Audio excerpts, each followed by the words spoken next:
전국의 학부모님들의 눈과 귀가 되어드리겠습니다. 학부모를 위한 진로 레시피 시작합니다.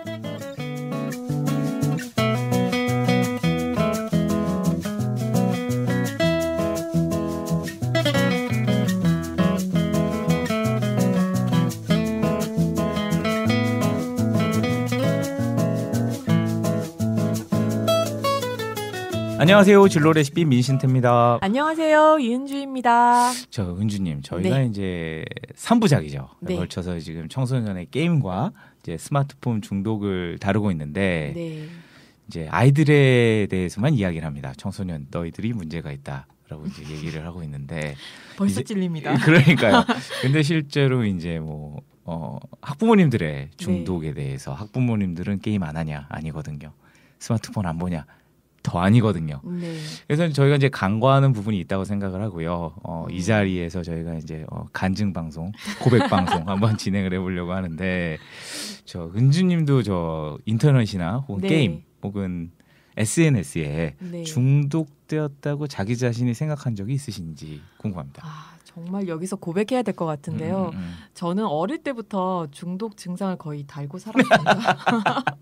이게 치료 받아야 될 수준인지 나중에 좀 여쭤볼 건데요. 예전에는 그 해외 드라마를 거의 진짜 물도 한 모금 마시지 않고 하루 종일 봤던 습관이 있었고요. 그렇게 한 석 달을 보냈더니 그 나라 언어를 마스터하게 됐습니다. 야, 이게 예전에 영어 공부 절대로 하지 마라가 공부법 이거였잖아요. 아, 그래요? 네. 그냥 단어 몰라도 된다. 그거 계속 보면 알게 된다. 사람은 그런 능력이 있다. 뭐 이런 내용이었는데. 네. 근데 아기가 생기고 나니까 그렇게는 못 하겠더라고요. 그래서 최근에는 뽀로로. 아, 네. 뽀로로도 거의 섭렵했습니다. 제가 왜 뽀로로가 그런 환경에 살고 있을까에 대해서 한번 긴 장문의 글을 쓴 적이 있어요. 그 뽀로로 만드셨던 분한테 이제 한번 밥을 먹었는데 그분이 그런 거 있었어요. 예전에 그 루피인가요? 그 루티 그 분홍 루피. 왜 그 친구는 드레스 입고 나오냐라고 어머님들이 딸 가진 어머님들이 여자의 그거에 대해서 아이덴티티를 너무 단정하는 거냐 매일 많이 받았다고 얘기를 하시더라고요. 네, 그리고 왜 서양 음식을 먹냐? 그렇지. 그것도 된장국을 먹여야 된다. 그런 얘기를 하셨다고 맞아. 하더라고요. 예. 네. 근데 그래서 최근에는 웹툰에 빠져 있습니다. 이것도 고백인데요. 거의 눈이 뻑뻑해질 때까지 보는데 잘 시간도 부족한데 내가 왜 이걸 보고 있나 이렇게 죄책감을 느낄 때가 있는데 가끔은 정말 하기 싫은 일이 앞에 있거나 혹은 그날 정말 스트레스를 많이 받았으면 잊고 싶을 때 거의 웹툰을 정주행을 합니다. 아마 이거는 많이 보신 분은 아실 겁니다. 정주행이 뭔지. 그렇죠. 저 역시도 이제 저는 자전거에 잠깐 중독이 된 적이 있었는데요. 돈 많이 듭니다. 자전거. 그러니까요. 그래서 훨씬 좀 깨닫는 속도는 빨랐던 것 같습니다. 아마 이 중독 현상에 대해서는 이게 아이들만의 이제 특수한 건 아닌 것 같고요. 어른들도 성인들도 그리고 뭐 모든 분들에게 아마 중독이 있는 것 같습니다.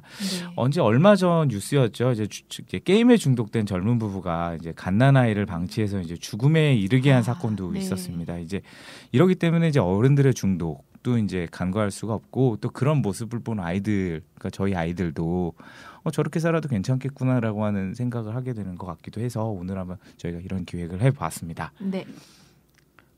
그래서 그 청소년 게임과 휴대폰 중독의 마지막은 게임과 스마트폰에 빠진 저 같은 학부모님을 위한 방송입니다.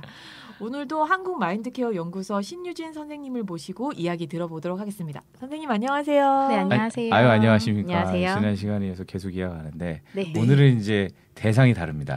네, 그리고 그렇죠. 이제 한꺼번에 합니다. 게임과 이제 스마트폰을 따로 하지 않고요. 부모님들 그리고 학부모님들의 이제 얘기를 하라고 하는데 제가 그래서 저희 흑역사를 지금 여기에 밝혔는데요. 네네네. 저 정도면 좀 심각한 수준일까요? 정주행. 많은 분들, 진짜 많은 분들이 그렇게 하실 거고요. 전에도 계속 말씀드렸던 거지만 중독이라고 하는 거의 제일 판단 기준은 정도가 그러니까 어느 시간이 아니고 뭔가 떨어졌을 때 계속 불안하거나 그걸 꼭 봐야 되고 이런 거거든요. 그렇기 때문에 선생님께서 그걸 딱 끝나고 나서 이걸 꼭 봐야 돼. 아니시면 그거는 중독은 아니세요. 날짜를 챙겨서 보기는 합니다. 네. 매주 목요일. 월화수목금토 다 있습니다. 막 그걸 못 봤을 때 화가 난다거나 나 그거 못 봤어 이렇게 되지만 않으시면 돼요. 네. 그리고 사실 중독이라고 했을 때도 사실은 누구나 다들 가지고 있는 거기도 하거든요. 근데 그 중독 수준이라는 게 너무 심해서 사람의 도움이 필요할 때까지가 위험한 거지. 지금 뭐 들으시는 어머니들이나 아니면 다른 누구라도 중독이라는 건 정말 그냥 스쳐서 지나갈 수도 있는 거긴 해요. 네, 나도 뭔가 안 했을 때 막 불안하고 화가 났다거나 이런 것들 경우 있으실 거거든요. 네, 그런 경험이 이제 시작이라고 보시면 되는데 그렇다고 해서 이제 내가 실생활을 무리가 간다. 실생활에 무리가 간다. 그럼 그건 이제 도움을 받아야 되는 수준인 거고요. 네, 근데 가벼운 중독 같은 경우는 그게 저는 중독이라는 게 되게 무섭게 들리는 이유가 계속 마약 중독, 뭐 아니면 약물 중독 이런 식으로 중독. 사회에서 무섭게 얘기를 해서 그렇지만 사실은 그렇게 생각하셔도 될 것 같아요. 잠깐 스쳐서 지나가고 우리가 극복해낼 수 있는 경우도 있거든요. 그렇기 때문에 중독이라고 했을 때 그 단어를 너무 난 중독 아닌데라고 생각하신다기보다는 그래 나도 뭐 이렇게 가볍게 지나가는 거구나라고 생각하시면 좋을 것 같아요. 한마디로 덕질. 그렇죠. 네, 덕질이라는 거죠. 네. 그게 이제 자기의 삶에 사실은 사람들이 빠지게 되는 이유는 나의 삶의 즐거운 하나의 그냥 매개체거든요. 근데 그걸로 인해서 내가 정말 내 삶이 피폐해진다면 그건 정말 이제 중독에 심각한 정도이기 때문에 벗어나셔야 되는 게 맞고요. 그게 아니라 내가 생활을 하면서 그냥 어떤 하나의 스트레스 푸는 정도, 그냥 욕구를 좀 해소할 수 있는 정도까지라면 그건 건강한 생활을 위해서 좋죠. 건강한 나의 스트레스, 내 뇌를 위한 약간의 방법인 거죠. 그러면 그 학부모님들도 이렇게 여러 가지 중독 증세, 그게 꼭 나쁜 건 아니어도 그런 중독 증세가 있으실 수 있는데 이런 학부모님들이 좀 어딘가에 중독이 되었을 때 아이들이 그런 부모를 보면서 좀 많은 영향을 받을 것 같아요. 그렇죠. 네. 우리 엄마도 우리 아빠도 저러는데 이럴 수도 있고 혹은 나랑 전혀 놀아주지 않거나 심각할 경우에는 눈도 마주쳐주지 않거나 혹은 나를 아예 방치하거나 이런 경우도 있을 것 같아요. 아이들한테는 어떤 영향을 주게 되나요?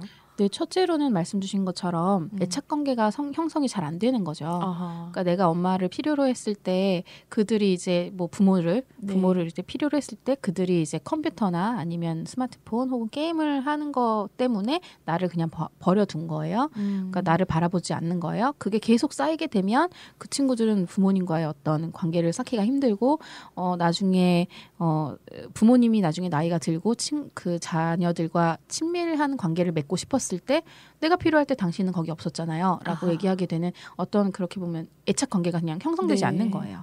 네, 그렇기 때문에 당연하게 나의 아이가 나를 사랑해 줄 거라고 생각했지만 그 아이들이 자기가 필요할 때 받아주지 않았기 때문에 자기들도 주지 않는 거죠.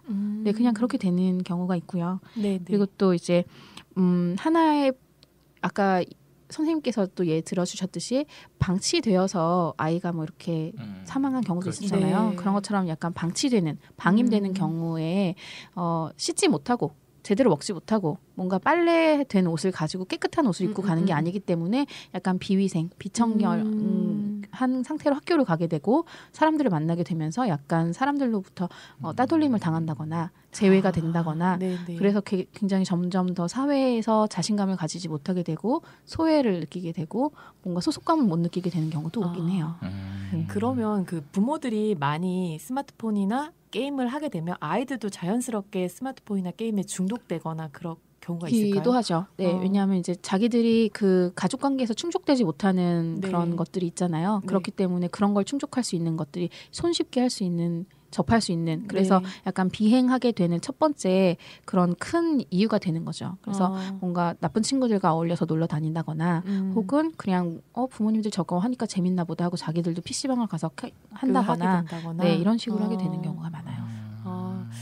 사실은 제가 그 아기를 낳았을 때 많은 부모들이 엄마들이 아마 공감을 하실 거예요. 아이들 모유 수유를 한다거나 혹은 그냥 젖병을 물릴 때도 아이들이 10분, 20분 만에 먹는 게 아닙니다. 거의 한 30분, 40분 걸릴 때도 있는데 그 시간 동안 오로지 아이만 보고 있으면 그 어깨가 아파요. 목도 아파요. 그래서 자연스럽게 외롭거든요. 또 네. 그때는 그래서 휴대폰을 보게 돼요. 맞아요.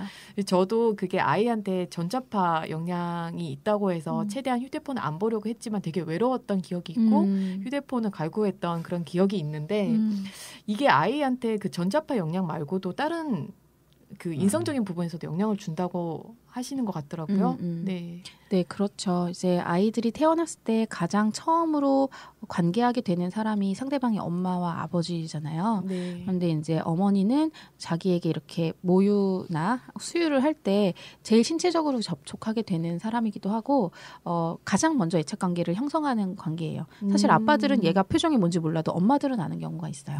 그렇죠. 네, 그건 이제 왜냐면 계속 보니까 많이 보니까 그런데 그 아이가 이렇게 우유를 먹을 때 바라보게 되는 게 엄마의 얼굴이에요. 그 아이들은 먹으면서 계속 봐요. 그러니까 그냥 그리고 가장 욕구가 충족될 때거든요. 자기가 행복한 욕구. 식욕 뭐 이런 거잖아요.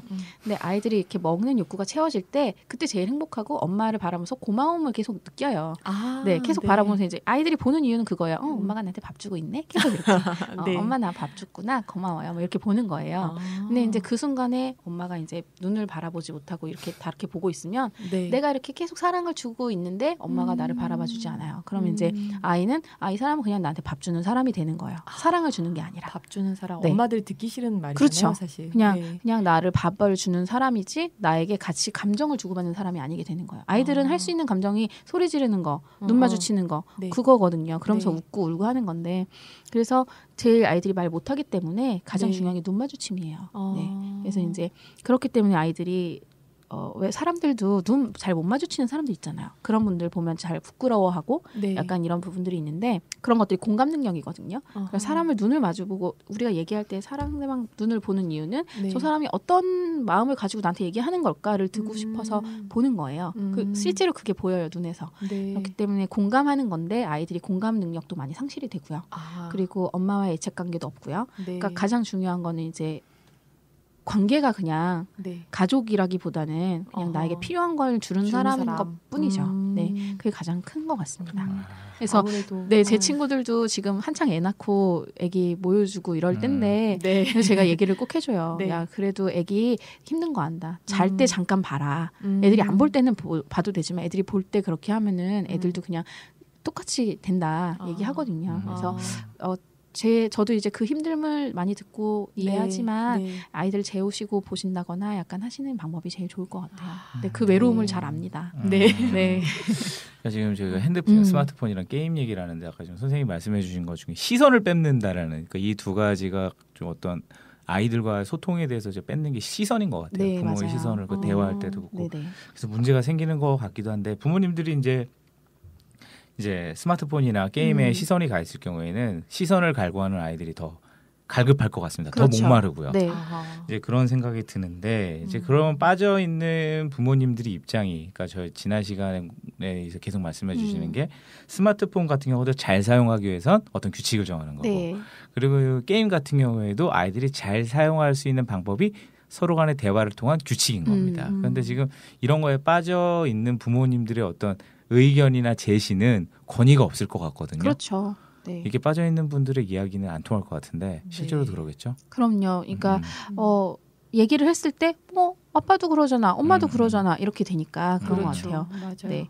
한 예로 이게 제가 어디서 들은 건지 모르겠는데 가족이 식사를 하는데 엄마가 너무 이거 핸드폰을 보고 있는 거예요. 스마트폰을. 근데 그 가족의 룰은 밥은 식탁에서 였어요. 근데 밥을 먹고 있는데 엄마가 딱 눈을 뜨니까 자녀가 테레비 앞에서 밥을 먹고 있는 거예요.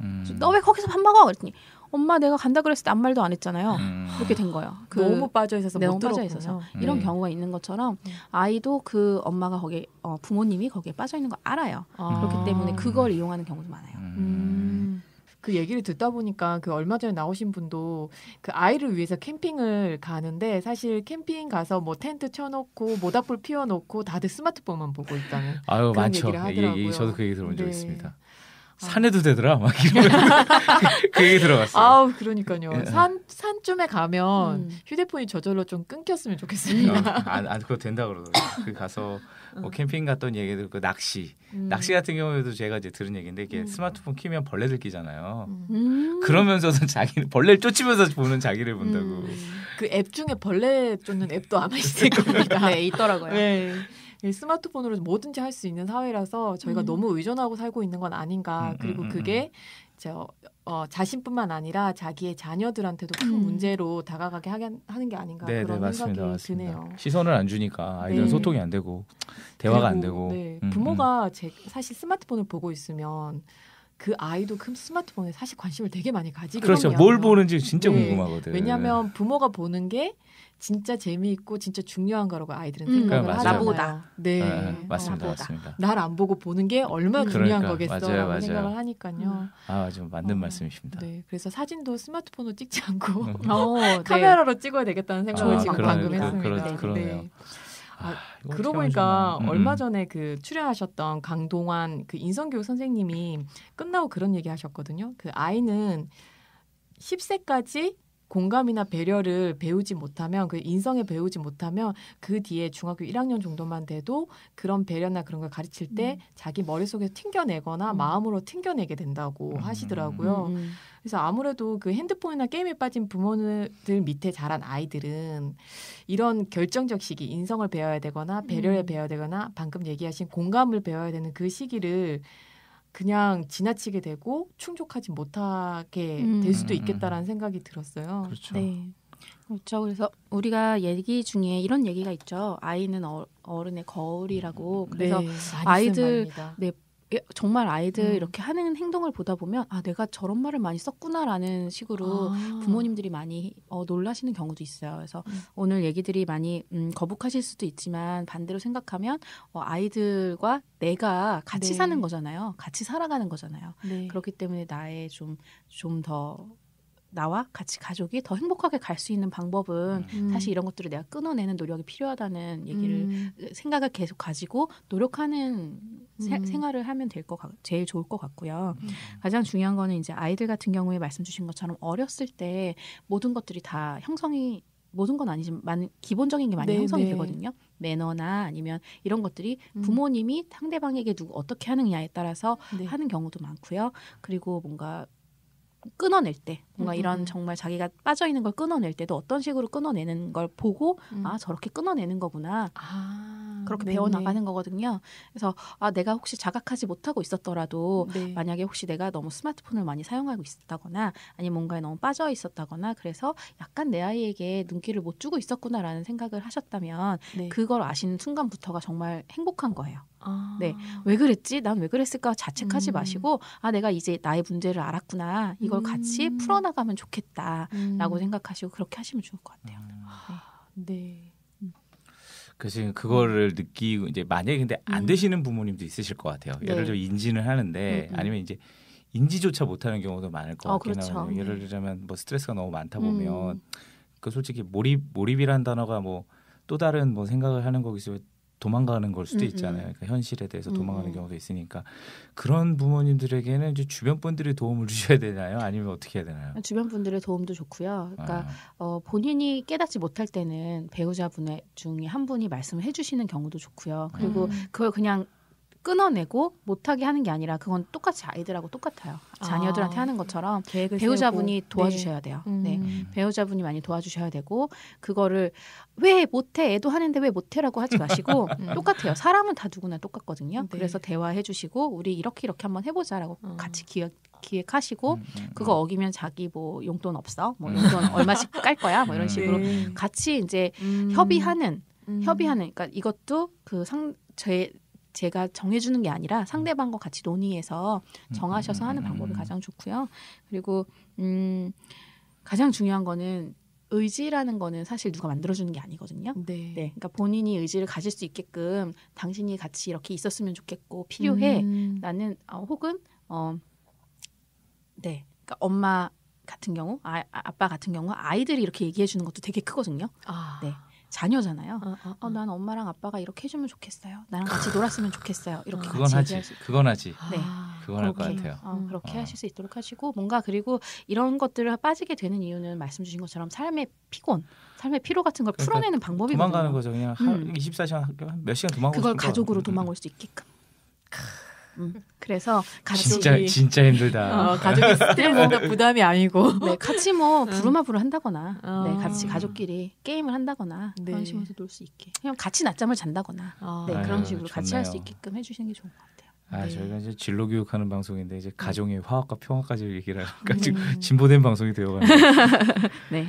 그럼 이제 오늘은 저희가 이제 학부모님들 그리고 이제 어른들이 어떤 이제 게임이나 이제 모바일, 그러니까 스마트폰에 빠져 있는 경우 그것이 아이들에게도 그대로 영향이 간다. 특히 아이들과 시선이 그것에 빠져 있기 때문에 아이들과 시선을 맞추지 못하고 아이들과 소통하지 못하기 때문에 아이들은 그대로 따라한다. 네. 꼭 명심하시고요. 만약에 내가 의지적으로 잘 안 된다라고 했을 때는 배우자분이나 주변 분들이 우리 이거 계획을 세우자. 그리고 우리가 아이들과 하는 거와 똑같이 대화를 통해서 그 배우자나 그리고 주변 분들과 소통하시면서 이런 것들을 끊어낸다는 단어는 좀 그렇고요. 이겨낸다는 표현을 쓰고 싶어요. 이겨내는 과정을 통해서 저희가 이제 보다 좋은 가정 그리고 아이들이 정말 잘 자라고 소통하며 미래를 준비할 수 있는 곳이 되었으면 좋겠습니다. 네네. 근데 오늘 제가 얘기를 하다 보면서 하는 게 그 학교에서도 이런 거에 대해서는 어떤 좀 방법이 있나요?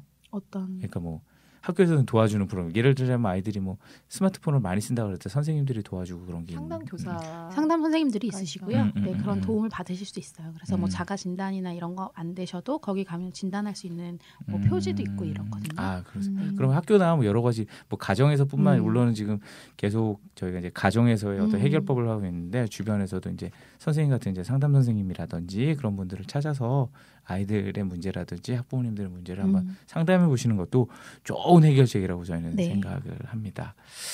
네, 오늘 말씀 감사합니다. 아이들의 문제의 대부분은 이제 부모에서 비롯된다는 말을 또 실감하게 됩니다. 거울이죠. 저희가 아이들의 거울입니다. 예쁜 거울이어야 할 텐데요. 그러니까요. 참. 그래서 공감을 잘하는 아이 그리고 이제 중독 상태에 있지 않은 아이를 위해서는 부모 역시 그래야 한다고 생각을 합니다. 중독 3부작 마무리하도록 하겠습니다. 학부모를 위한 진로 레시피 저희 팟캐스트에서 다뤄졌어 하는 내용이나 상담 내용 또는 이제 만나고 싶은 분이 있으시면 저희 게시판에 올라주십시오. 저희가 정성껏 살펴보고 반영하도록 하겠습니다. 이제까지 민신태였습니다. 이은주였습니다. 네, 감사합니다. 민신이었습니다. 네, 감사합니다. 감사합니다.